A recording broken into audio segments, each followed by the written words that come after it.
What's going on, everybody? It's your boy Coach, aka Steve, here to give you a little look at week 13. Week 13 of the college football season, man. This season has flown by. If you're new here, I do a noon game, I do an afternoon game, a night game, and then we give you a little nightcap. So I'm going to get right into it. What I think is probably going to be the game of the day at noon, Mizzou and OU, old school Big 8 rivalry, not even Big 12, Big 8 rivals, hook up in Norman. Ahmad Hardy is the best running back in the country, not named Jeremiah Love. He has been fantastic this year. With the injury of Bo Prabilla, he has really had to take on a lot of responsibility for that Mizzou offense, and I don't think he will be able to get it done against Oklahoma. This Oklahoma defense can be thrown on, but they're so stout against the run. I don't think, and then with a freshman quarterback, because I don't think Prabilla, there's been some rumors about him being able to play Saturday. If he does, this might change how I think this game goes, but as of right now, I don't think he plays, and I think OU actually wins a easy one in Norman. So, like I said, I like this Mizzou team. I just think Oklahoma at home, Mateer has been lights out, and I think this OU defense just won't give Hardy a lot of space to operate on Saturday. So, take the Sooners at home. Moving on to the afternoon game.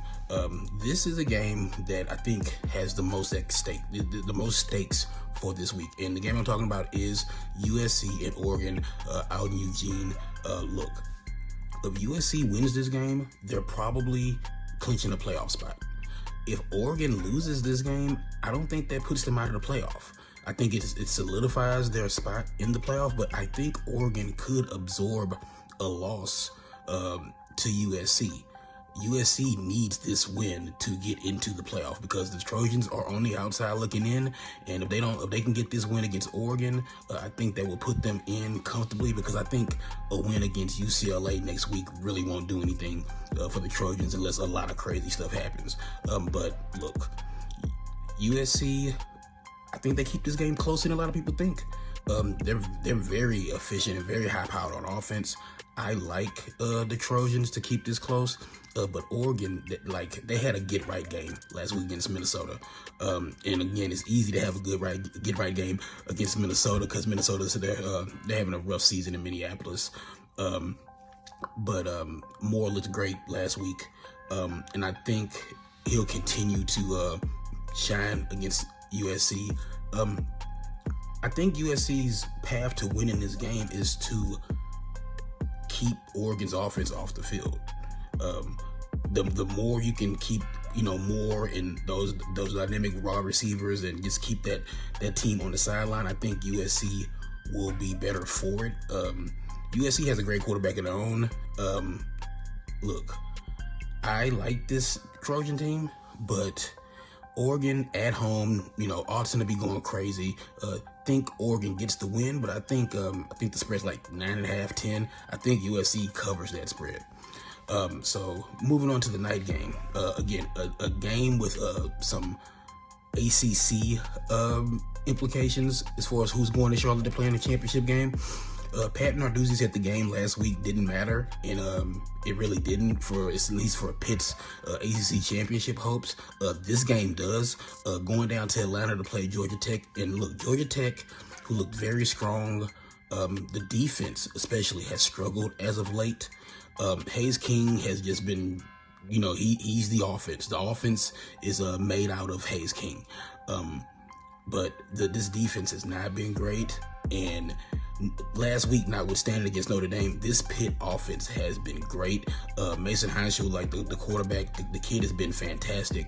Like I said, last week was a rough one against just a better Notre Dame team, just a better team than Pitt. I mean, no shame in that. I mean, Notre Dame just a better team, and showed that last week in just their dominant performance versus the Panthers.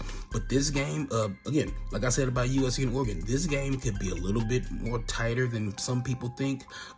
I wouldn't be shocked if Pitt went down to Atlanta and got a win, to be honest with you, because Pitt's offense is really good, and Pitt's defense. Pitt has legit ballers, like guys who are going to be playing on Sunday on defense, especially at the linebacker position. This Pitt team, has been scrappy all year. They've been just, they've been getting it done, and just quiet as kept. It's just been kept. They've just kept winning and kept winning and kept winning. And for them, I think the season comes down to, can they beat Georgia Tech? Now, they have a tough game against Miami to finish the season out, but Pitt can put themselves in a really good position if they can find a way to get a win down in Atlanta. And as for Georgia Tech, yes, a win against Pitt Saturday, I think, pretty much locks them in to ACC championship game berth. So they'll have something to play for sure, and they'll get a little look for a chance to kind of like right the ship, so to speak, because like I said, the defense has been a little bit shaky down the stretch. So and then now we'll go to the nightcap. Now, for the nightcap, I want you to do what I'm going to do.